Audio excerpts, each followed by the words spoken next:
Hello students, ನಿನ್ನೆ ವಿಡಿಯೋದಲ್ಲಿ ಈ ಹೀರೋ ಲೆಸನ್ ಮೇಲೆ ನಾವು 3 ಮಾರ್ಕ್ಸ್ ಕ್ವಶನ್ ಅನ್ನು ನೋಡಿದೀವಿ. ಇವತ್ತು according to your blueprint extract ಬಗ್ಗೆ ಹೇಳ್ತೀನಿ. ಹೀರೋ ಪಾಠದಲ್ಲಿ ಯಾವ ಎಕ್ಸ್ಟ್ರಾಕ್ಟ್ ಗಳು ಬರಬಹುದು ಅಂತಕ್ಕಂಥದ್ದು. ಸೊ ಹಾಗಾದ್ರೆ ಮೊದಲನೇ ಎಕ್ಸ್ಟ್ರಾಕ್ಟ್ ಅನ್ನು ನಾನು ಇಲ್ಲಿ ಪ್ರೆಸೆಂಟ್ ಮಾಡ್ತಾ ಇದ್ದೀನಿ ನೋಡಿ. How can it be father? Suppose I have all the courage, what would I do if A tiger should attack me? ಇದು ಹಾಗಾದ್ರೆ ಇಲ್ಲಿ ಪ್ರಶ್ನೆಗಳು ಏನ್ ಕೇಳಿದ್ದಾರೆ? ಹೂ ಇಸ್ ದ ಸ್ಪೀಕರ್? ಇದು ಫಾದರ್ ಜೋಡಿ ಸ್ವಾಮಿ ಆರ್ಗ್ಯುಮೆಂಟ್ ಮಾಡ್ತಾ ಸಂದರ್ಭದಲ್ಲಿ ಮಾತಾಡಿದಂತ ಮಾತುಗಳು. ಹಾಗಾದ್ರೆ ಹೂ ಇಸ್ ದ ಸ್ಪೀಕರ್ ಅಂದ್ರೆ ಯಾರಿಲ್ಲಿ? ಸ್ವಾಮಿನೇ ಅಲ್ವಾ? ಸೊ ಸೆಕೆಂಡ್ ಒನ್ ನೋಡಿ, why did the speaker say so? ಯಾಕೆ ಈ ಮಾತನ್ನ ಹೇಳ್ತಾನೆ? ಬಿಕಾಸ್ ದ ಸ್ಪೀಕರ್ ಅಂದ್ರೆ ಯಾರಿಲ್ಲಿ? ಸ್ವಾಮಿ. He believes that strength and age are important, but courage is not important according to him. According to him, courage is not important. Strength and age are important. Second fact. In a ಮೂರನೇ question ಕೇಳಿದ ನೋಡಿ, how did the response affect him? Whenever he argued like that, father was not ready to agree with his argument. He ordered him to sleep alone in his office room. Father ಗೆ ಈ ಮಾತು ಒಪ್ಕೊಳ್ಳಕ್ ಆಗಲಿಲ್ಲ ರೀ. ಅವಾಗ father ಹೇಳ್ತಾರೆ, ನೀನು office room ನಲ್ಲಿ ಏನ್ ಮಾಡ್ಬೇಕು ಅಂತಂದ್ರೆ ಒಬ್ಬಂಟಿಗರಾಗಿ ಮಲ್ಕೋಬೇಕು. ಇದು ಅವರ ಟಾಸ್ಕ್ ಕೊಟ್ಟಂತದ್ದು. ಹೀಗೆ ನಾವು ಆರ್ಸಿಗಳನ್ನ ಬರೀಬೇಕಾಗತ್ತೆ. ಇನ್ನೊಂದು ಆರ್ಸಿ ನಾನು ಮಾತಾಡ್ತೀನಿ ಈಗ. Leave alone strength, can you prove that you have courage?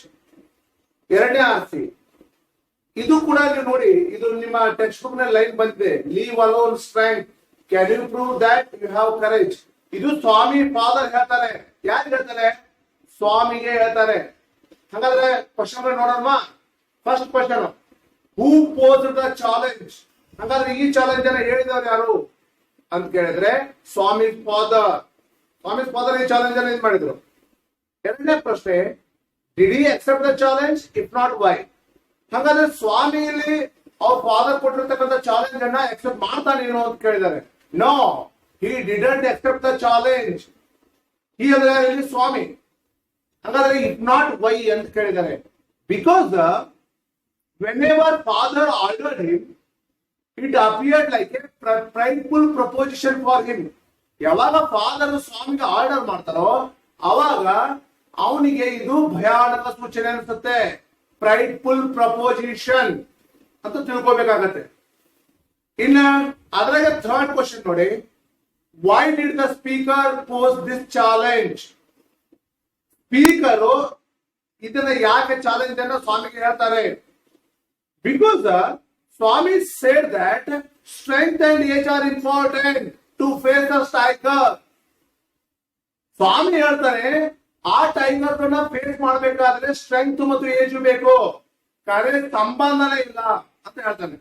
But father was not ready to agree. Father ಒಪ್ಕೊಳ್ಳಿಕ್ಕೆ ರೆಡಿ ಇಲ್ಲ. So by that reason father posed a challenge to him. ಅವನಿಗೆ challenge ಮಾಡ್ತಾರೆ. ಏನಂತ? To prove your courage you have to sleep in the office room alone. ಅವ್ರು ಹೇಳ್ತಾರೆ, ನೀನು office ನಲ್ಲಿ ಮಲ್ಕೋಬೇಕು ಒಬ್ಬಂಟಿಗರಾಗಿ, ಅವಾಗ ನೀನು ಧೈರ್ಯವಂತ ಅಂತ ನಾನು ತಿಳ್ಕೊತೀನಿ ಅಂತ ಹೇಳ್ತಾರೆ. ನೋಡಿ, ಇದು ಫಾದರ್ ಮತ್ತೆ ಸ್ವಾಮಿ ನಡುವೆ ನಡೀತಕ್ಕಂಥ ಒಂದು ಆರ್ಗ್ಯುಮೆಂಟ್ ಅಂತ ಹೇಳ್ಬೋದು. ಸೊ ಈ ರೀತಿಯಾಗಿ ಉತ್ತರಗಳನ್ನ ಬರೀಬೇಕಾಗತ್ತೆ. ಇನ್ನ ಇನ್ನೊಂದು ಪ್ರಶ್ನೆಯನ್ನ ನೋಡೋಣ. From the first of the next month I sleep alone father. Swami ಫಾದರ್ಗೆ ರಿಕ್ವೆಸ್ಟ್ ಮಾಡ್ಕೋತಾನೆ, ಫಾದರ್ ಪಪ್ಪ ನಾನೇನು ಅಂತಂದ್ರೆ ಮುಂದಿನ ತಿಂಗಳಿಂದ ನಾನು ಇಲ್ಲಿ ಮಲ್ಕೋತೀನಿ ಅಂತಾರೆ. So it means Swami requested to his father. ಅದರ ಪ್ರಶ್ನೆಗಳು ಏನು ಅನ್ನೋದನ್ನ ನೋಡೋಣ. ಫಸ್ಟ್ ಕ್ವಶನ್ ನೋಡಿ, who wanted to sleep alone? Swami wanted to sleep alone. ಗೊತ್ತಿರ್ತಕ್ಕಂಥ ಫ್ಯಾಕ್ಟ್ ಎಲ್ಲರಿಗೆ. Because father ordered to sleep alone in his office. ಇನ್ನು ಎರಡನೇ ಪ್ರಶ್ನೆ ಇದೆ ನೋಡಿ, why did he request his father to allow him to sleep alone from the first of next month? Swami ಯಾಕೆ ಈ ನೆವವನ್ನ ಮಾಡ್ತಾನೆ? ಸ್ವಾಮಿ ಯಾಕೆ ಹೇಳ್ತಾನೆ ನಾನು ಮುಂದಿನ ತಿಂಗಳು ಮಲ್ಕೋತೇನೆ ಅಂತ? ಯಾಕೆ ನೆಪ ಹೇಳ್ತಾನೆ ಅಂತಕ್ಕಂಥದ್ದು because to escape from his father's order. Father ಒಪ್ಕೊಳ್ಳಲ್ಲ, ಸ್ವಾಮಿಗೂ ಗೊತ್ತ್ರಿ, ಸ್ವಾಮಿಗೂ ಫ್ಯಾಕ್ಟ್ ಇದ್ದಂತ ಗೊತ್ತು. But to escape from his father's order, Swami said like this. Swami ತನ್ನ ತಂದೆ ಒಂದು ಆರ್ಡರ್ ತಪ್ಪಿಸ್ಕೊಳ್ತಕ್ಕಂಥ ಒಂದೇ ಒಂದು ಉದ್ದೇಶದಿಂದ ಸ್ವಾಮಿ ಈ ನೆಪವನ್ನ ಹೇಳ್ತಾ ಇದ್ದಾನೆ. ಇದು ನೀವು ಅರ್ಥ ಮಾಡ್ಕೋಬೇಕು ಸ್ಟೂಡೆಂಟ್ಸ್. ಹಾಗಾದ್ರೆ ಥರ್ಡ್ ಒನ್ ನೋಡಿ, ಅಲ್ಲಿ where did he often sleep. ಹಾಗಾದ್ರೆ ಒಂದು ಪ್ರಶ್ನೆ ಉದ್ಭವಿಸ್ತೇವೆ, where did he often sleep? ಅವ ಸ್ವಾಮಿ ಎಲ್ಲಿ ಮಲ್ಕೋತಿದ್ದಾರಿ? ನಿಮ್ಗೆ ಗೊತ್ತಿದೆ, he had always slept beside his granny. Any change in this arrangement, he kept awake all night. ನೋಡಿ, ಯಾವಾಗ ಸ್ವಾಮಿಗೆ ಒಂದು ಬ್ಯಾಡ್ ಹ್ಯಾಬಿಟ್ ಇರ್ತದೆ, ಏನು ಅಂತಂದ್ರೆ ಯಾವಾಗಲೂ ಅಜ್ಜಿ ಪಕ್ಕನೆ ಮಲ್ಕೋಬೇಕು.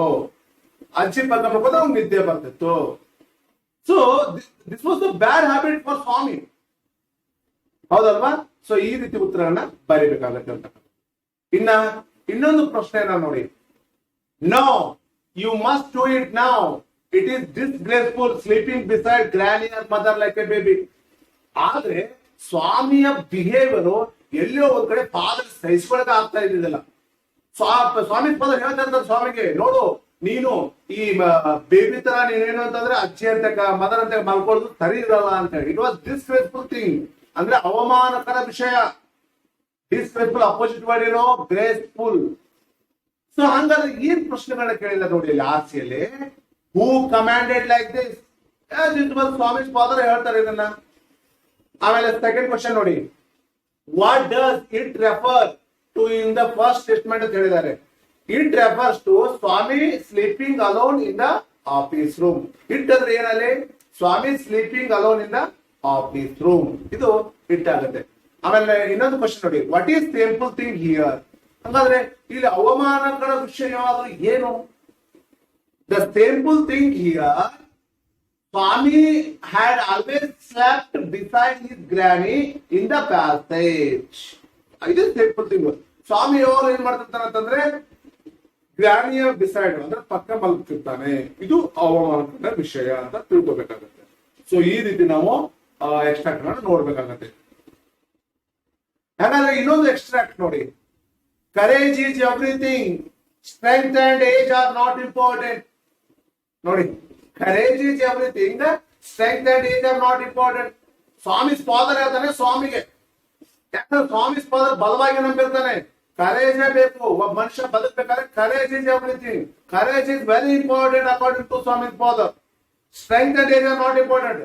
ಸ್ಟ್ರೆಂತ್ ಮತ್ತು ಇದು ಏಜ್ ಲೆಕ್ಕೇ ಇಲ್ಲ. ಹಾಗಾದ್ರೆ ಏನ್ ಕ್ವಶನ್ ಅದ ನೋಡಿ, who is the speaker here? ಹಾಗಾದ್ರೆ ಸ್ಪೀಕರ್ ಯಾರು? ಸ್ವಾಮಿ ಫಾದರ್ ಅಂತಂದ್ರೆ ಸ್ವಾಮಿ ಫಾದರ್. ಎರಡನೇ ನೋಡಿ, when did the speaker say so? ಹಾಗಾದ್ರೆ ಸ್ಪೀಕರ್ ಯಾವಾಗ ಈ ಮಾತನ್ನ ಹೇಳ್ತಾರೆ ಅಂತಂದ್ರೆ when Swami and father began to argue. whenever Swami and Swami's father they began to argue with their statements. ಅವರಿಬ್ರು ಆರ್ಗ್ಯುಮೆಂಟ್ ಮಾಡ್ತಾ ಇದ್ದಾರೆ. ನನ್ನ ಸ್ಟೇಟ್ಮೆಂಟ್ ಕರೆಕ್ಟ್ ಅಂತ ಸ್ವಾಮಿ ಹೇಳ್ತಾರೆ, ಫಾದರ್ ಹೇಳ್ತಾರೆ ನನ್ನ ಸ್ಟೇಟ್ಮೆಂಟ್ ಕರೆಕ್ಟ್ ಅಂತ. It means they began to argue. So ಇದು ಅರ್ಥ ಮಾಡ್ಕೊಬೇಕಾದ್ರು. ಇನ್ನೊಂದು ಪ್ರಶ್ನೆ ಇದೆ ನೋಡಿ, ಇನ್ನೊಂದು ಪ್ರಶ್ನೆ ಇದೆ ಅಲ್ಲಿ. As the night advanced and the silence deepened, his heart beat faster. ಕತ್ತಲಾದಂತೆ ಸ್ವಾಮಿಯ ಹೃದಯದ ಬಡಿತ ದಪ್ಪ. ಇದು ಅಲ್ಲಿ ಕೇಳಿರ್ತಕ್ಕಂಥ ಎಕ್ಸ್ಟ್ರಾಕ್ಟ್ ಸ್ಟೇಟ್ಮೆಂಟ್. ಇದು ಸೆಪ್ಟೆಂಬರ್ 2020 ಎಕ್ಸಾಮ್ ದಲ್ಲಿ ಕೇಳಿದ್ದಾರೆ. ಹಂಗಾದ್ರೆ ಅಲ್ಲಿ ಇರ್ತಕ್ಕಂಥ ಪ್ರಶ್ನೆಗಳು ಏನು ಅಂತಕ್ಕಂಥದ್ದು. ಒಂದೇ, who does he refer to? He ಅಂದ್ರೆ ಯಾರಲ್ಲಿ, ಹಿ ಅಂದ್ರೆ ಯಾರಲ್ಲಿ ಅಂತಂದ್ರೆ ಡೌಟೇ ಬೇಡ ನಮ್ಗೆ, ಸ್ವಾಮಿನೇ. Second one, where was he? As usual, he was in the father's office room. ಅವಾಗೆ ಈ ಅನುಭವ ಆಗಿದ್ದು ಅವನಿಗೆ, ಹೌದಲ್ವಾ? ಇನ್ನು ಥರ್ಡ್ ಒನ್ ನೋಡಿ, why did his heart beat fast? ಯಾಕೆ ಆ ಫಾದರ್ಸ್ ರೂಮ್ ನಲ್ಲಿ ಅವನ ಹಾರ್ಟ್ ಬೀಟ್ ಫಾಸ್ಟ್ ಬೆಳೀತಾ ಇತ್ತು ಅಂತಂದ್ರೆ, in his office room he remembered all the stories of devils and ghosts and he became scared. Whenever ನೋಡಿ ಯಾರಿಗೆ ಹಂಗೆ ಆಗತ್ತೆ, ಏನಂತ ದೆವ್ವ ಭೂತದ ಕಥೆ ನೆನಪು ಬಂದಾಗ ಎಲ್ಲರಿಗೂ ಭಯನ ಆಗತ್ತಲ್ವಾ. ಸೊ ಅದು ಸ್ವಾಮಿ ಕೂಡ ಅದೇ ಆಗಿತ್ತು. ಇನ್ನೊಂದು ಪ್ರಶ್ನೆಯನ್ನ ನೋಡೋಣ. You are in the second fall and I don't like the way you are being brought up. ಇದು ಕೂಡ ಸೆಪ್ಟೆಂಬರ್ 2020 ಎಕ್ಸಾಮ್ ನಲ್ಲಿ ಕೇಳ್ತಕ್ಕಂಥ ಒಂದು ಪ್ರಶ್ನೆ ಅಂತ ಹೇಳ್ಬೋದು. ಇದನ್ನ ಯಾರು ಹೇಳ್ತಾರೆ ಸ್ವಾಮಿ ಫಾದರ್ ಹೇಳ್ತಾರೆ. ಯಾರಿಗೆ ಹೇಳ್ತಾನೆ ಅಂತಂದ್ರೆ ಯಾರು ಸ್ವಾಮಿಗೆ ಹೇಳ್ತಾನೆ. ಹಂಗಾದ್ರೆ ಪ್ರಶ್ನೆಗಳು ಏನು? Who does I refer to? I ಅಂದ್ರೆ ಯಾರಲ್ಲಿ? ಸ್ವಾಮಿ ಫಾದರ್. ಹೌದಾ? Second one, who was studying in the second form? Second form ಅಲ್ಲಿ ಯಾರು ಸ್ಟಡಿ ಮಾಡ್ತಾ ಇರ್ತಾರೆ? ಸ್ವಾಮಿನೇ. Third one, when did the speaker say this? ಹಾಗಾದ್ರೆ ಯಾವಾಗ ಈ ಮಾತನ್ನ ಸ್ಪೀಕರ್ ಹೇಳ್ತಾರೆ? ಸ್ಪೀಕರ್ ಅಂದ್ರೆ ಸ್ವಾಮಿ ಫಾದರ್ ಯಾವಾಗ ಹೇಳ್ತಾರೆ ಅಂತಂದ್ರೆ when Swami told his father that he would sleep in the office room from the next month. ಯಾವಾಗ ಸ್ವಾಮಿ ಪಾಪ ನಾನು ಮುಂದಿನ ತಿಂಗಳಿಂದ ಮಲ್ಕೋತೀನಿ ಅಂತ ಸ್ವಾಮಿ ಫಾದರ್ ಹೇಳ್ತಾನೋ ಆ ಸಂದರ್ಭದಲ್ಲಿ ಸ್ವಾಮಿ said like this, at that time Swami's father said the above statement. ಅವಾಗ ಸ್ವಾಮಿ ಫಾದರು ಆ ಮೇಲಿನ ಸ್ಟೇಟ್ಮೆಂಟ್ ಅನ್ನ ಕೊಡ್ತಾರೆ ಅಂತಕ್ಕಂಥದ್ದು. ನೋಡಿ ವಿದ್ಯಾರ್ಥಿಗಳೇ, ಇವತ್ತು ಸಾಕಷ್ಟು ಎಕ್ಸ್ಟ್ರಾಕ್ಟ್ ಬಗ್ಗೆ ಸಂಪೂರ್ಣವಾಗಿ ನಿಮಗೆ ವಿಶ್ಲೇಷಣಾತ್ಮಕವಾಗಿ ಚರ್ಚಿಸಿದ್ದೇನೆ. ಇನ್ನೂ ಎಕ್ಸ್ಟ್ರಾಕ್ಟ್ಸ್ ಇದಾವೆ. ಆ ಇನ್ನು ಉಳಿದಂತ ಎಲ್ಲಾ ಎಕ್ಸ್ಟ್ರಾಕ್ಟ್ ಗಳನ್ನ ಮತ್ತೆ ನಾನು ನಾಳಿನ ವಿಡಿಯೋದೊಂದಿಗೆ ಮತ್ತೆ ನಿಮ್ಮ ಮುಂದೆ ಹಾಜರಾಗ್ತೀನಿ. ಅಲ್ಲಿವರೆಗೂ ಈ ವಿಡಿಯೋವನ್ನು ನೋಡ್ತಾ ಇರಿ. ಮತ್ತೆ ಇಷ್ಟ ಆದ್ರೆ ಲೈಕ್ ಮಾಡಿ, ಶೇರ್ ಮಾಡಿ ಮತ್ತು ಸಬ್ಸ್ಕ್ರೈಬ್ ಮಾಡಿ.